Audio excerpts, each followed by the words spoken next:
3-0 at half time, and surely the huge comeback for Arsenal is on.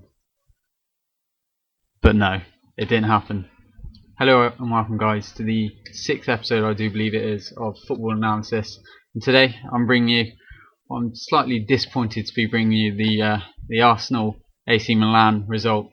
But boy, first half, what a game that was. Just going to give you a quick disclaimer at the beginning of the video. This is not a highlights video, one where the goals from the game are shown. So if that's what you're looking for in respect to the Arsenal AC Milan match, then look away now. And I also will be disclosing the full-time score at the end of the video. So if you don't want to know it, if you want to watch a highlight show or something like that, I'm not sure there is one on Tuesday night, but if you do, then you probably don't want to stay for the whole video.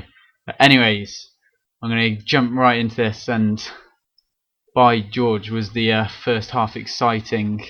Today I'm bringing you as I've said, Arsenal AC Milan game from the Emirates Stadium. And for an Arsenal fan, such as I am myself, what a dream start we got off to 6 minutes in. What more could we ask for? Koscielny pops up and scores a close range effort to put the deficit from the first leg, where Milan kind of demolished us 4-0, put the deficit down to 4-1. So obviously that was a great start, but I'm not sure many Arsenal fans are thinking, boom, a comeback's on. But they're thinking, yeah, that's a good start. It's a good show from the team. That's a good way to kick this off.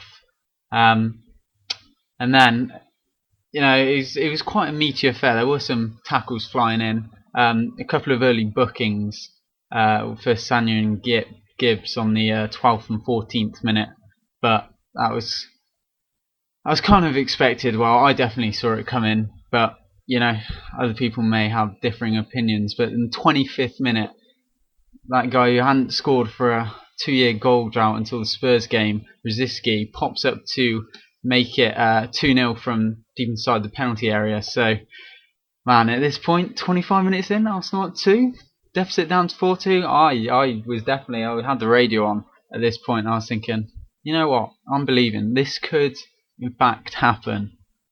And then 42nd minute, Chamberlain goes down in the penalty area, and guess what, Arsenal pick up a vital penalty. Ron Van Persie steps up to the plate and scores it. So going into half time, Arsenal have demolished the deficit down to 4-3.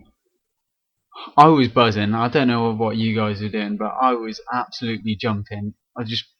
I'm at uni, and I went around my flat and I went into the communal area, the kitchen. I was absolutely buzzing. Went to go make a cup of tea, and my whole flat were like, "What has happened to you?"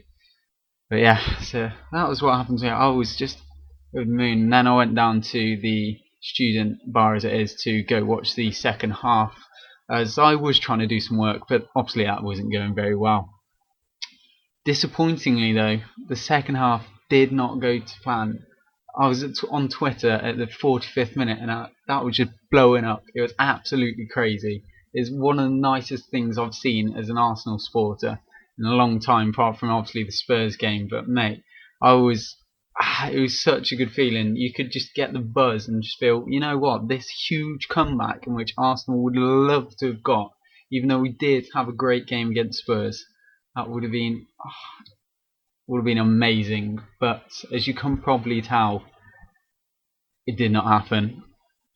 There was 2 real opportune moments, one for each team, which could have put the game to bed.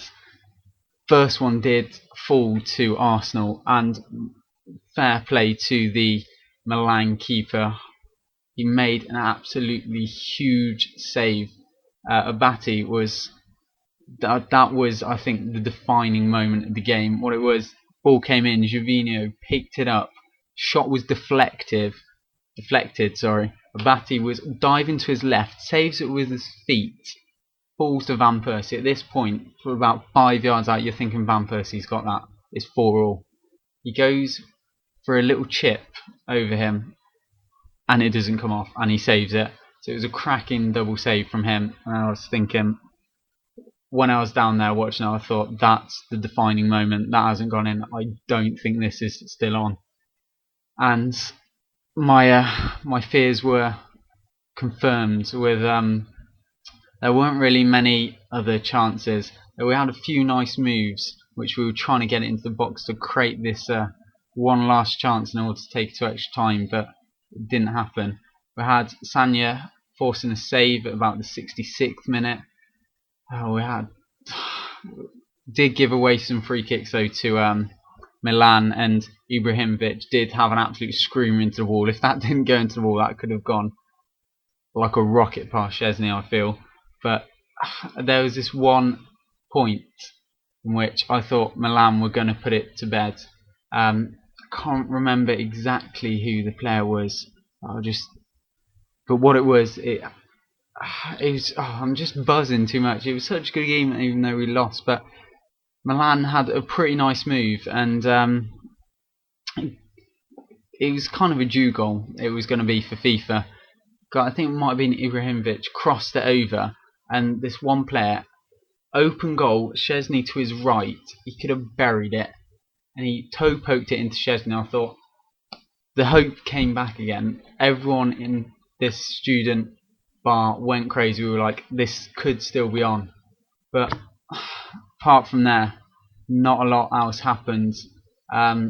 Towards the end, Milan, it did frustrate me, but understandably they were playing keep ball. But I did see that coming. They, didn't really want to lose too much more of their reputation, and didn't want to go out the Champions League. But a few free kicks. There was a bit of a funny moment where I think it might have been Ibrahimovic again taking a free kick. The ref called it as a goal kick, but it clearly came out off Song's shoulder. I thought that was a bit funny. But yeah, that was on the 84th minute. And then two players, Ibrahimovic and Noceno. I don't know, I'm not very good foreign names, Italian names. Probably not Italian because everyone plays different countries, but both got booked for dissent. But that was the full-time score, unfortunately. We did get 3 minutes added time, and we did try one more big push with Szczesny taking a free kick, which we got in about the 92nd and a half minute. Unfortunately, that was all that was going to happen. So I'll just give you a quick rundown of the stats before I finish off this video. I know I've rambled on quite a lot, but I was buzzing for this game. So here we go then. Milan did have 54% of possession, which I was quite surprised about. When I was watching it, it didn't look that one-sided, but that's what the stats are saying, and it was a 93-minute long match, which is pretty average. Milan, as I have sort of hinted at, did have some shots, have their chances. They have more shots than Arsenal, but they didn't have a very good shots on target ratio. They had 13 shots to Arsenal's 8, with 5 of those being on target to Arsenal's 6. So we were getting a 3 and 4 ratio on target, whereas theirs were under, just under a third. So obviously we were taking more of our chances, but unable to convert the 4 which we needed in order to win it. You could tell we were going for it because the foul count is 21 to Arsenal and 8 to Milan. So we were trying to win the ball back and trying our little hearts out. But that was the Milan Arsenal second leg, which unfortunately ended 4-3 to Milan. But fair play to them, they did demolish in this first leg. So, and to the keeper as well. I think really a lot of respect to him. So I want to thank you for watching this 6th episode of Football Analysis. If you have enjoyed, please leave a comment, maybe a favourite, and subscribe. And I'll see you guys next time.